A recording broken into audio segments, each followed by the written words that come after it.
¿Cómo están, queridos sonafriqueros? Bienvenidos a un nuevo podcast en Tierras Infinitas.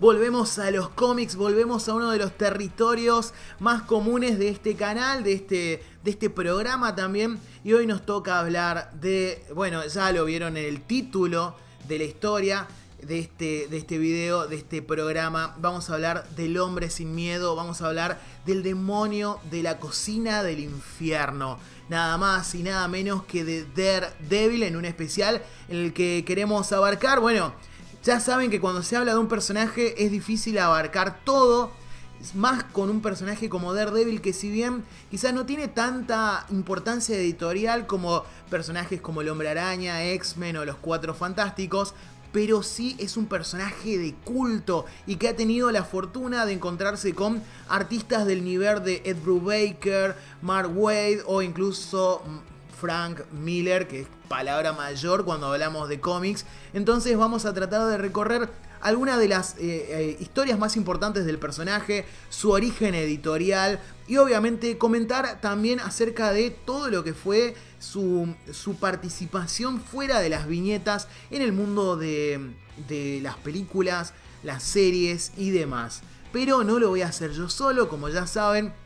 Prácticamente el podcast en Tierras Infinitas se ha formado como una suerte de equipo, de familia, ¿sí? De tres fantásticos que estamos acá. Nos falta una mujer invisible, pero hasta ahora el Hombre Elástico, la Mole y la Antorcha están acá al pie del cañón para comenzar a hablar de El Hombre Sin Miedo. Tengo al lado mío a Nico Rojas, ¿sí? El colaborador eterno de este podcast. ¿Cómo estás, Nico? Todo bien, la verdad es que me gustó mucho la comparación. Yo por las dudas ya canto que soy Mr. Fantástico. Listo. Bueno, yo soy Johnny Storm, me siento muy la Antorcha. Yo iba a decir Antorcha, pero me hizo acordar a Maradona, entonces dije Antorcha no. Claro, yo bueno, por mi color de piel, obviamente, vamos a que estamos un poco rostizados. Y la Mole en todo la cosa prácticamente, le ha tocado a nuestro corresponsal, que como saben hay veces que Roger está dentro de este plano dimensional del estudio de Zona Freak, y hay veces que se encuentra, como él es tan fanático de las cosas que vamos a analizar, él es nuestro corresponsal de guerra y en este momento se encuentra en Hell's Kitchen, en la cocina del infierno. Roger, tené cuidado con tu celular ahí, ¿cómo estás? Con el celular, bien, igualmente estoy un poco triste con la comparación porque yo quería ser la mujer invisible, ¿no puedo? Bueno, sí, en esta época el género, claro, y todo. Vale todo, sí, bueno, ¿qué le va a hacer? No, y bueno, bien, en este caso, saludo a los oyentes, a los sonafriqueros que nos están escuchando. Y quiero aclarar de antemano, pido disculpas de antemano porque vamos a estar, si bien es un tema recurrente o es el fuerte del canal, todo lo que sea cómics y demás, es mi punto débil, es mi talón de Aquiles, así que voy a hacer... Tu kriptonita, tu espalda de Siegfried, refiriéndonos a el podcast anterior, que por cierto, si vinieron acá por la parte de Daredevil, de la parte comiquera, los invito a, si son fanáticos de animes más como nostálgicos hoy en día, los invito a escuchar el podcast que hicimos de Saint Seiya, de Caballeros del Zodiaco. Ya van 3 partes del podcast de Caballeros, van a ser como 8 prácticamente, así que los invito a verlos, a escucharlos también en nuestra cuenta de iVoox, que es muy importante que pueden entrar ahí, descargarse los programas. Y bueno, justamente en el podcast anterior, que es el que se habló acerca de la saga de Asgard, Roger se lució, así que pueden verlo ahí. Y bueno, contabas, Roger, que este es tu talón de Aquiles. Sí, si bien es mi talón de Aquiles, sí, digamos, me parece que estoy en representación del televidente promedio, digamos. Sí he visto las películas de Daredevil, la película, y vi la serie de Netflix. Una genialidad y una con Ben Affleck. Igualmente, más allá de que tuvo esas malas críticas, yo le tengo cierto cariño, por decirlo de alguna manera, a la película, porque es una época que era difícil hacer cine. Justamente hoy, fuera del micrófono, comentaba acá con Matías y con Nico que vimos Aquaman con mi hija. Ella no la había podido ver en el cine y la vimos acá en casa. Y yo decía, mientras me miraba la película... Mientras miraba la película pensaba que es una película que no se podría haber hecho en otra época. hubiese sido imposible. O sea, ¿cómo hacías esa escena bajo el mar, por ejemplo, en los 80 o en los 90, digamos? Entonces, yo creo que también tuvo un poco esa desventaja la película de Affleck en esa época, pero bueno, quedó como una perlita del cine de superhéroes, digamos, ¿no? Y bueno, y esto antes de entrar con el tema de los orígenes del personaje, el origen editorial, diríamos, quiero hablar un poco acerca de cómo conocimos a Daredevil. ¿Cómo fue conociendo cada uno de ustedes a Daredevil? Quiero comenzar yo hablando de que para mí las viñetas de Daredevil posiblemente fueron el último de los campos en los que conocí y descubrí al personaje. Yo conocí a Daredevil en la serie animada de Spider-Man de los años 90. Señor. En la tercera temporada de la serie, Spidey comparte 2 episodios con Daredevil, que es una de las mejores adaptaciones que hay de Matt Murdock. Lo vemos a Matt Murdock que está ayudando a Peter en un caso, en un juicio. Y bueno, luego se lo conoce como Daredevil, se enfrentan al Kingpin. Se cuenta su origen y cómo el Kingpin influyó en toda esta historia. La verdad, son 2 episodios de una serie que ni siquiera era la serie de Daredevil. Y se lo presenta al personaje como a pocos. Creo que esa tercera temporada de Spider-Man de los 90 también incluso presentó a Doctor Extraño, a Iron Man. Era como la temporada de los crossovers que la verdad, si no vieron esa participación de Daredevil, es muy buena. Y creo que es introductoria para cualquiera que quiera conocer al personaje. Luego sí llegó la época de la película de Ben Affleck. Y ahí sí, más adelante, ya más asiduo a la lectura de cómics, comencé a leer un poco de lo que se ofrecía en el ambiente, pero tampoco era tanto. Recordemos que Daredevil nunca ha sido un personaje de primera línea editorial en Marvel, pero sí ha sido un personaje de culto, lo que ha servido de que no se le cancelaran sus colecciones. Más o menos siempre estuvo, pero porque mantenía esos lectores, diríamos, obligados, que iban todas las semanas a comprar sus historias. Creo que el punto de inflexión llegó cuando llegaron la saga de las colecciones de novelas gráficas, donde pude sí adentrarme un poco más en la lectura de las obras del personaje, y también un par de cositas que conseguí de Panini, donde bueno, hay una historia en particular que más adelante la vamos a contar, que la conocí ahí. Pero me gustaría, Roger, vos que sos quizás el más lejano al ambiente comiquero, ¿dónde conociste a El Hombre Sin Miedo? Yo igual, en la serie de Spider-Man, de hecho, para mí, junto con la de los X-Men, fueron las mejores series de Marvel animadas de todos los tiempos. Y es como que te habrá pasado también, Mati, que viste la serie, viste este personaje y dijiste, ¿por qué es tan grosso siendo un personaje totalmente secundario? Que era uno que vino y se fue, digamos, en 2 capítulos. Y después cuando vi que salió una película, yo dije, apa, pero recordemos, en esa época no teníamos Google, no teníamos Wikipedia para buscar material de tal o tal personaje. Y ver la película es como que te hacía ver de que tenía un peso, era un personaje grosso, digamos, junto con tantos más que aparecieron ahí en la serie de Spider-Man. Claro, y además nosotros en esa época no teníamos mucho punto de comparación. Teníamos blockbuster al estilo Blade, al estilo X-Men y las primeras del Hombre Araña de Sam Raimi. Pero creo que nosotros, por lo menos gente de nuestra edad, no tenía tanto ese nivel de crítica de decir, este no es mi Daredevil. No había el Daredevil de nadie a nivel popular, ¿verdad? Claro. No es como hoy en día que, bueno, se lee demasiado más cómic, es como más mainstream todo, y tenés encima el punto de comparación con la serie de Netflix. Pero en ese momento, para mí, la película con Ben Affleck incluso tenía cosas que me causaban mucha gracia, pero además me gustó ver en el cine al Kingpin, que era uno de mis villanos favoritos, y creo que lo hicieron muy bien, porque si bien lo cambiaron el color de piel en esa película, Duncan es el apellido del actor que lo interpreta, un tipo enorme, que ya falleció, pero era tremendo. Yo no sé qué otro actor lo hubiese podido interpretar en ese momento al Kingpin. Claro, una cosa que quería mencionar también es que fíjate que hoy, por ejemplo, hoy en día, cualquier madre de cualquier chico puede decir Doctor Extraño y lo tiene de vista, porque ya se hicieron cosas populares, los personajes de Marvel son populares hoy en día, pero en esa época era totalmente eran totalmente desconocidos, porque fíjate, por ejemplo, aparecía Elektra en la película de Daredevil, que fue también como un crossover, y vos decís, ¿quién es Elektra? O sea, era como muy... no estaba tan a la luz, digamos, todos estos personajes de cómics, digamos, se sabían que eran de película. De hecho, yo vi Blade y me enteré muchísimos años después de que era un personaje de un cómic. Que de hecho también Blade aparece en Spider-Man también, dicho sea de paso, Muy ¿no? En buen esta serie crossover. clásica. Muy bueno, sí. Entonces, yo por ese lado lo conocí más por el lado, llamémosles popular o de consumo general, digamos. Y bueno, Después fui a los cómics. y contame, Nico, contá a la audiencia, ¿cómo vos conociste a Daredevil? Bueno, yo en realidad Daredevil, obviamente como muchas personas, lo vi en las películas. A mí en su momento yo no era muy fan de Fox en general, o sea, es como que, viste que yo, lo mismo que le dije con la saga de Asgard, como que tenía un radar para ciertas cosas. Bueno, me pasaba un poco con Fox, que me parecía como que no eran muy fieles a los superhéroes que yo solía ver en las series animadas de los 90. Yo la verdad que no me acuerdo mucho de Daredevil en la serie de Spider-Man, ya lo vi después cuando me la volví a mirar.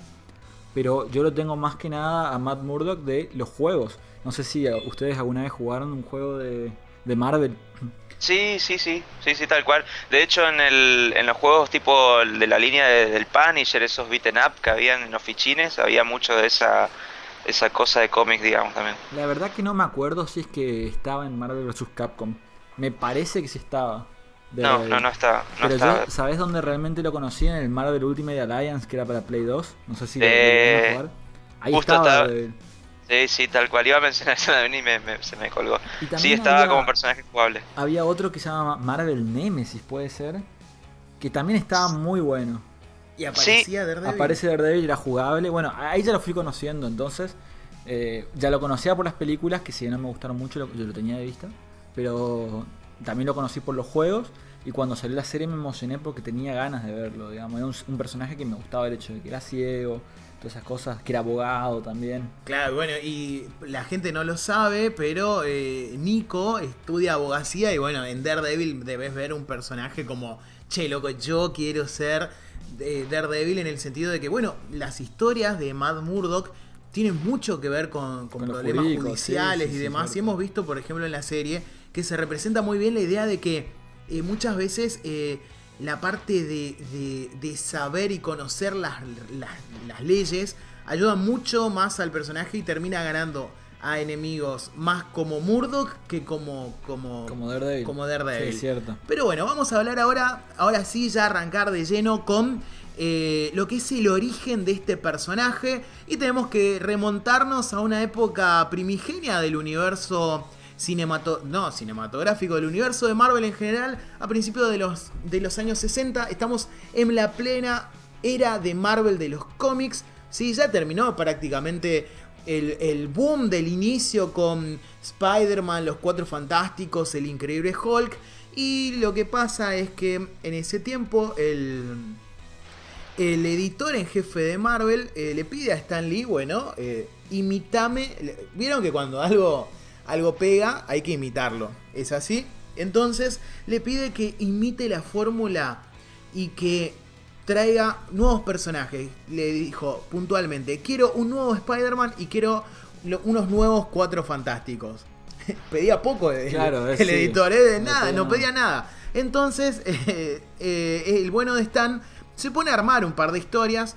Y bueno, de ahí va a surgir justamente este personaje de Daredevil como una suerte de nueva versión de Spider-Man. Y también surgen los X-Men, que va a ser el equipo que va a ser como los nuevos Cuatro Fantásticos. Acá hay una anécdota muy divertida porque surge que, bueno, se atrasa Daredevil, los dibujos no llegan, no están por llegar a tiempo, no van a cumplir la fecha. Y entonces lleva un hueco, hay un mes que Marvel va a tener un hueco, no tienen que publicar. Iba a publicarse Daredevil, no sale ese mes y queda como, ¿y qué hacemos? ¿Qué personaje metemos acá? Y entonces hace rato, ya viendo la vereda de enfrente, que hay héroes que de la editorial que ya se juntaron y que era una fórmula que funcionaba en la Liga de la Justicia. El bueno de Stan dice, y bueno, no inventemos nada, tenemos estos personajes acá en historias de acá y de allá, vamos a unirlos Total, no tenemos que inventar nada nuevo, los personajes ya están creados y los enfrentamos contra un villano que ya está creado, no hay nada que pensar. Y nace entonces, gracias a Daredevil y al retraso de su primer número, nacen los Vengadores. Poca cosa, ¿eh? Es increíble que, bueno, no llegaban a tiempo, entonces hay que meter algo. Y ustedes saben que la velocidad de Jack Kirby, que es el que dibuja el primer número de los Vengadores, es tremenda. Entonces sale, el mes que tenía que salir el número 1 de Daredevil, sale el número 1 de los Vengadores. Luego Daredevil sí va a tener su primera aparición en una revista propia, algo no es poca cosa. Casi todos los personajes que mencionábamos, bueno, tenemos a Iron Man en Tales of Suspense, Tales to Astonishing es de Ant-Man, Sí. Cada uno se presentaba Amazing Fantasy. Sí. Para Spider-Man, cada uno se presentaba en esas colecciones de antología. En cambio acá Daredevil ya arranca con su colección, Con serie propia, digamos. ya teniéndole fe en que va a ser un personaje, diríamos, exitoso. Lo mismo pasa con X-Men, ellos arrancan en colección propia. Y esto va a suceder en el año 1964.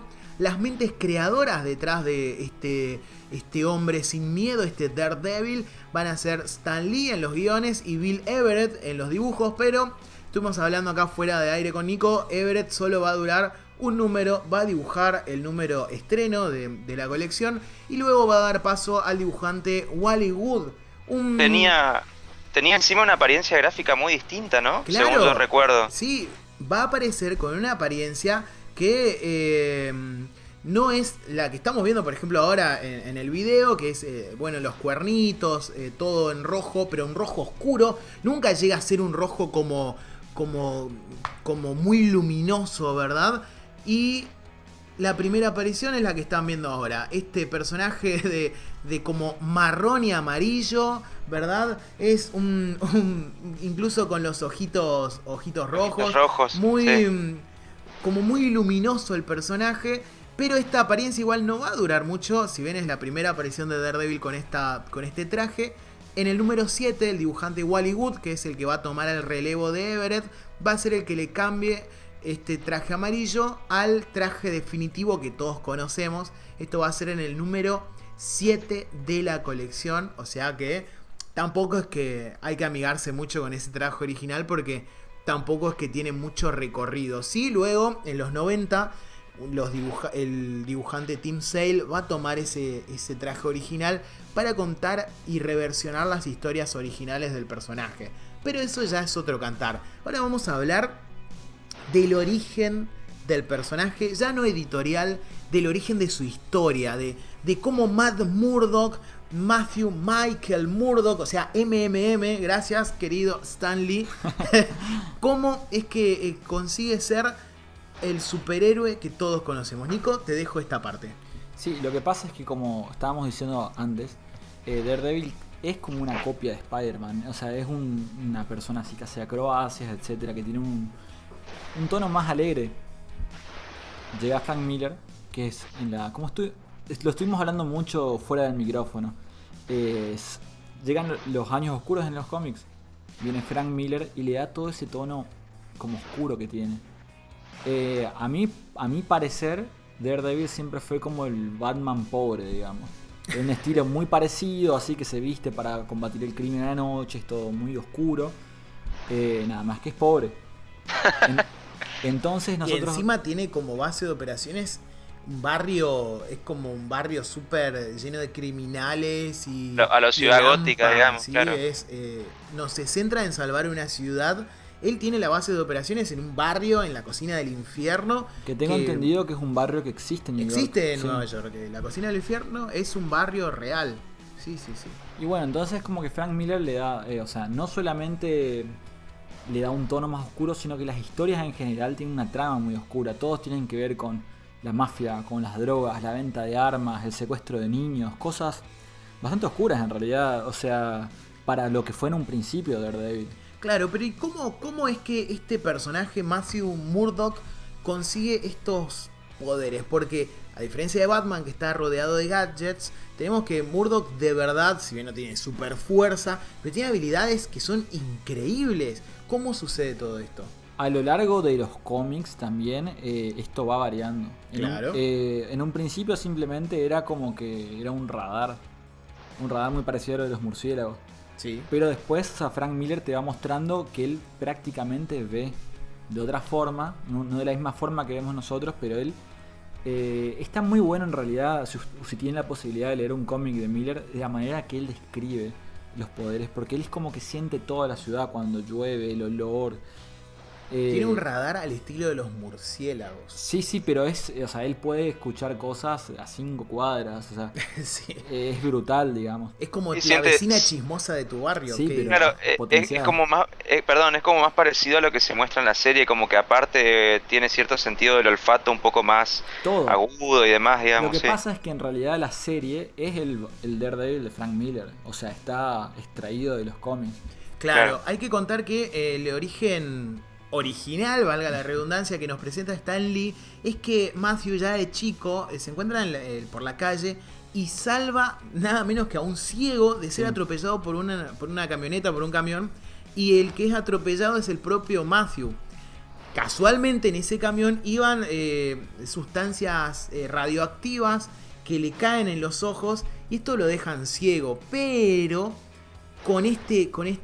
esta ceguera también gana, gracias a la radioactividad de esta sustancia, estos poderes. Se incrementan de manera sobrehumana todos los otros sentidos de Matthew. A tal punto que, bueno, el tacto que tiene le permite, por ejemplo, pasar su mano simplemente por las hojas y siente la tinta de las letras y puede leerlas, ¿sí? Tiene este sentido agudizado del oído, y al igual que todos los otros, sí se vuelve prácticamente una persona que cualquiera podría decir, por lo menos que Daredevil parece que ve sin hacerlo, ¿verdad? Incluso puede sentir el latido del corazón de las personas, detectar las mentiras.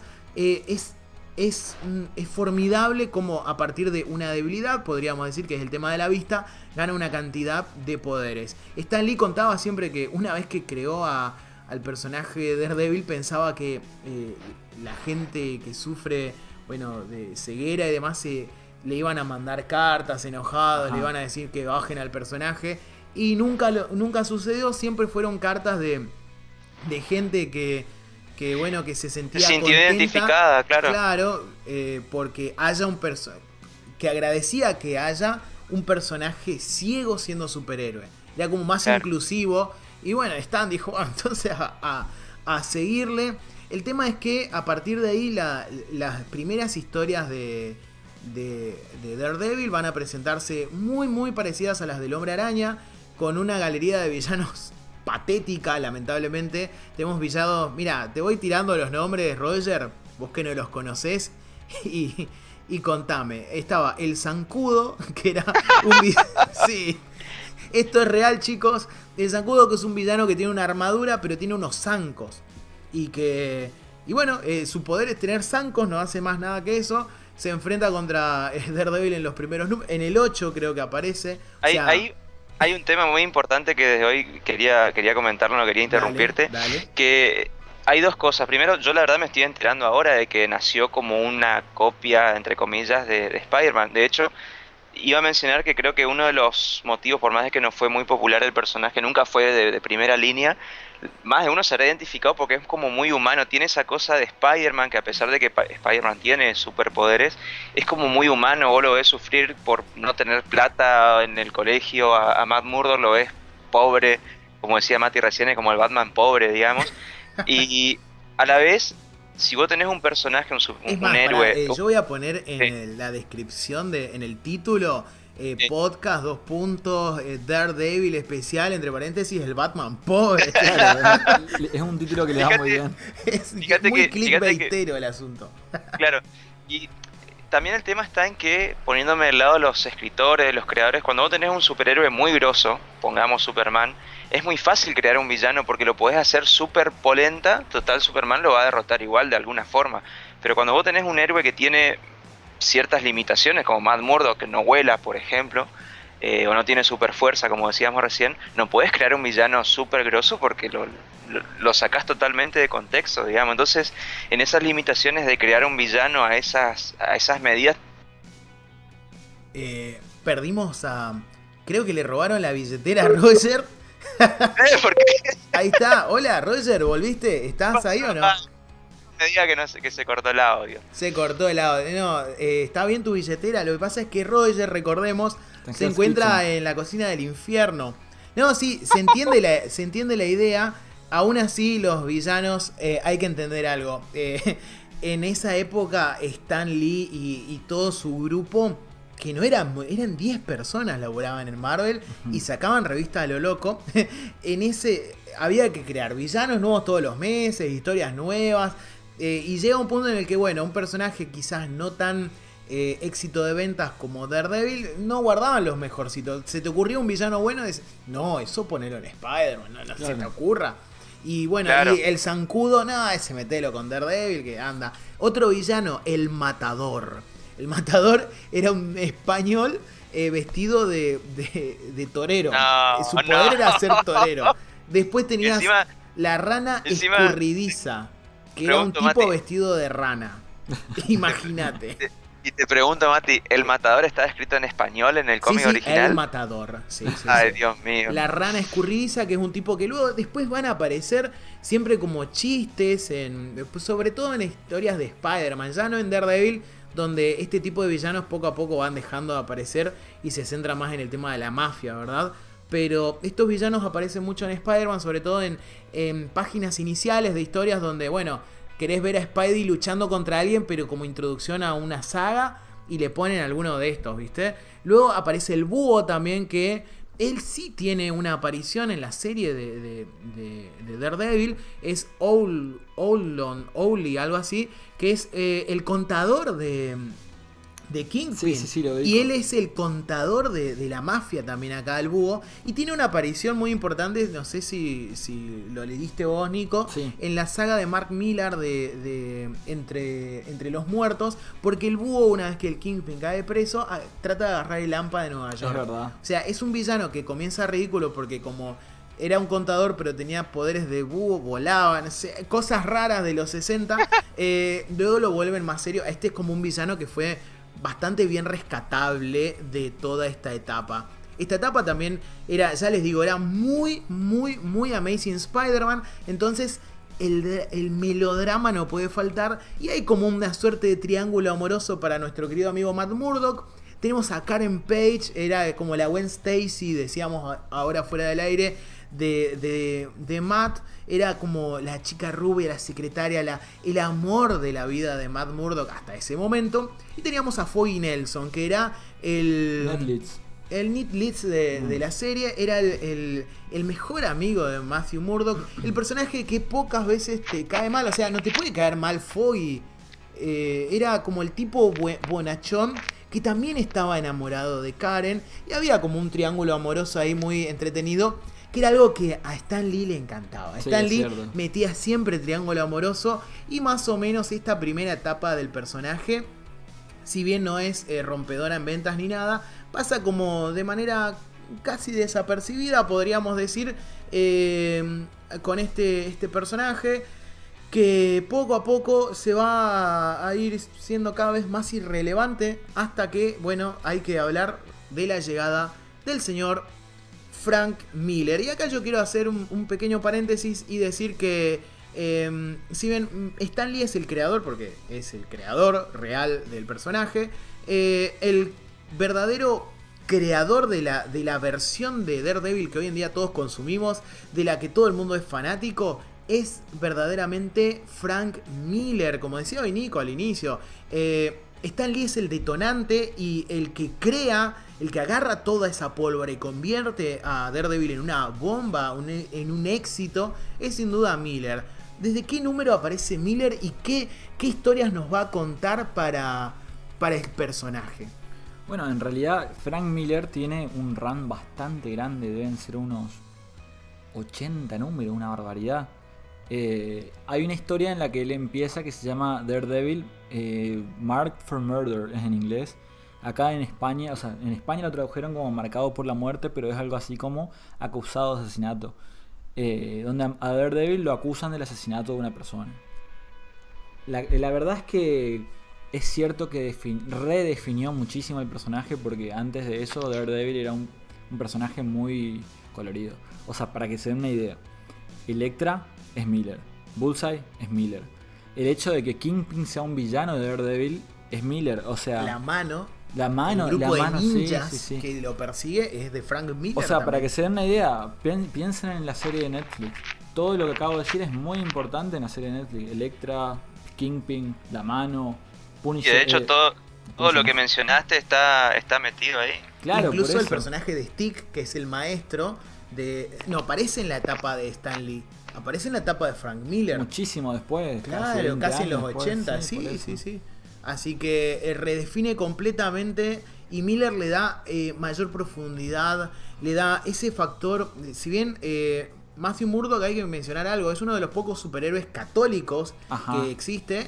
Y quizá otro sea católico, pero quizá no tanto, no lo vivencie tanto como se vivencia el catolicismo en Daredevil.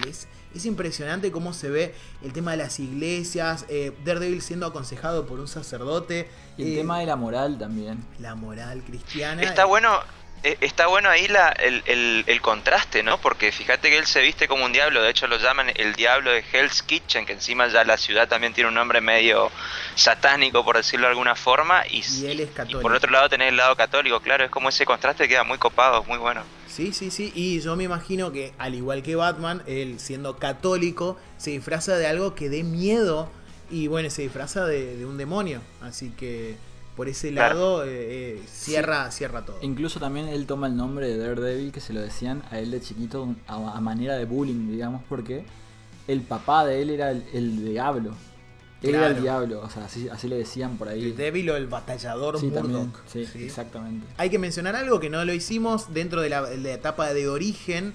El padre de Matthew es un boxeador caído después en desgracia debido a que, bueno, no quiso hacer tratos con la mafia. Algo que se ve también perfectamente en la serie de Netflix. Vieron que cuando algo está bien adaptado, queda bien, tanto en viñeta como en pantalla, es increíble. Bueno, y al no querer hacer los tratos de la mafia, bueno, es asesinado. Hay versiones donde se ve que como que es el mismo Kingpin quien es la mano que termina asesinándolo. Y va a ser como un... Para Murdock va a ser como una suerte de tío Ben, porque es el modelo de moral que él decide seguir. El tema de su padre. Y va a ser muy importante. Y bueno, justamente los colores que va a tener al inicio, ese amarillo y marrón, son los colores que tiene el traje de su padre cuando es boxeador. O sea, tiene como un sentido este traje original amarillo. Igual no se lo explica al inicio, se lo explica, creo que lo explica Jeff Love en los 90. Pero igual es algo muy importante a tener en cuenta. De la etapa de Miller, ¿qué podríamos qué sé yo, destacar? Hablamos de personajes muy importantes, hablamos de Kingpin. ¿Qué podríamos decir de Kingpin? Porque encima es un villano que ahora dejan de venir los villanos ridículos y comienza a venir la verdadera papa del asunto. Y Kingpin es un villano prestado encima. Claro. ¿Qué pasa ahí? Contanos un poco. O sea, porque en realidad Kingpin nace en las páginas del Hombre Araña. Sí. Pero bueno, sí, la verdad que Frank Miller tuvo la audacia de traerlo porque era un personaje que iba muy bien con el mundo que él estaba tratando de contar en Daredevil. Con todo lo de los bajos fondos de New York, la droga, el tráfico de armas. Claro, Entonces, y es lo que te decía, perdón Nico, es lo que decía recién, no podés poner un villano como, no sé, como el lagarto, por decirte, claro, contra Daredevil, porque el lagarto lo va a hacer pelota, o sea, no tiene punto de comparación. En cambio, un villano que es más cerebro que otra cosa y más mafia, como es el Kingpin, queda mucho más acorde a la atmósfera que tiene Daredevil, digamos. Lo que está bueno es que, o sea, está muy marcado que el universo Marvel es uno desde un comienzo, entonces desde esa época Daredevil vive en New York, es uno de los héroes que vive en New York, así como Spider-Man. Entonces, al ser... Era lógico. Claro. Era muy lógico. Kingpin maneja la mafia en New York, entonces se va a encontrar con Daredevil, es algo que va a pasar, digamos. Claro. Y yo creo que también Kingpin nunca brilló tanto como desde que Miller lo trajo a la colección de Daredevil. Porque en la mayoría de las historias claves de Daredevil, en las más claves que se me ocurren ahora, que son Born Again y Man Without Fear, las dos de Frank Miller, Kingpin es el cerebro detrás de todo, digamos. Pero igual, de todas formas, más allá de ser la mano que mueve los hilos, para Daredevil, Kingpin es una amenaza física. Muchas veces pelearon y el tipo es una masa. Es Claro, gigante. es un villano a tener en cuenta tanto física como intelectualmente y encima con el mayor poder que tiene Kingpin, que son sus influencias. Él tiene comprada la policía, políticos, jueces, es lo peor que puede pasar. Y bueno, justamente no Lo es peor que según- puede, perdón, lo peor que puede pasarle encima como abogado también, o sea, también a su alter ego, digamos. Claro, porque tenemos que justamente es un villano que lo puede atacar de manera tanto superheroica como de manera civil. Otro personaje que nos trae las páginas de la etapa de Frank Miller es Elektra. Contanos, Nico, cómo es el personaje de Elektra. Bueno, te empiezan haciendo una intro, Frank Miller. A los 10 números más o menos que arrancó su run, te cuentan de una novia que tuvo él. Porque lo que pasa es que en realidad Daredevil estaba siguiendo a un mafioso que es Turk, no sé si le suena de la serie de Netflix. Claro, que es un personaje muy recurrente también ¿Sí? y que fue creado por Miller. Exactamente. Sí, ¿qué Bueno, pasa con Turk? Turk estaba tapando a un mafioso, entonces le mandan Daredevil, lo necesita como testigo y él evita que lo maten un asesino contratado que era Elektra. Y ahí es donde te hace un terrible flashback que te cuentan toda la historia de cómo se conocieron. De todas formas, ¿Cómo se conocieron? se conocieron en la universidad, ellos eran compañeros, ella era una chica Pregunto. rica. Sí. Pregunto en nombre de la ignorancia, Sí. lo que se vio en Netflix, digamos, en cuanto a cómo se conocen con Elektra, la historia y demás, ¿es como en los cómics también o hay alguna diferencia ahí? Creo que es bastante parecido a los cómics. Incluso se toman el tiempo de hacer mención en la primera temporada de que sí, había una chica griega que te volvía loco. Claro. Y en la segunda sí te cuentan ese flashback. Y sí, justamente Elektra es ese personaje que va a movilizar a Murdock. Porque ella está al límite, ella es violenta, es súper caótica. Y es lo opuesto a Matt, y justamente los opuestos se atraen en este sentido. Ya dejamos de lado ese amor casi virginal que había por Karen Page y Frank Miller nos pone una mujer de armas tomar como principal interés amoroso, encima con una historia sumamente trágica porque ella es una asesina, es ninja, tiene muchos factores en contra de Murdock, pero aún así esa relación que tuvieron en la universidad como que lo siguen atrayendo a ambos y bueno, es un camino que siempre termina no solo en tragedia, sino termina mal para Murdock, que termina en más de una oportunidad con el corazón roto. Es verdad.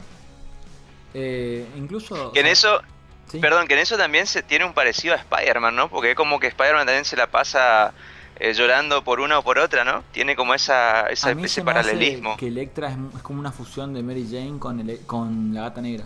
Es cierto, Es un pero estilo así. creo Ah, antes de ¿cuál? que exista la Gata Negra, ¿no? Ajá. La Gata Negra es de los 80 y Elektra Elektra es de los viene de 70. los 70, Sí. finales de los 70.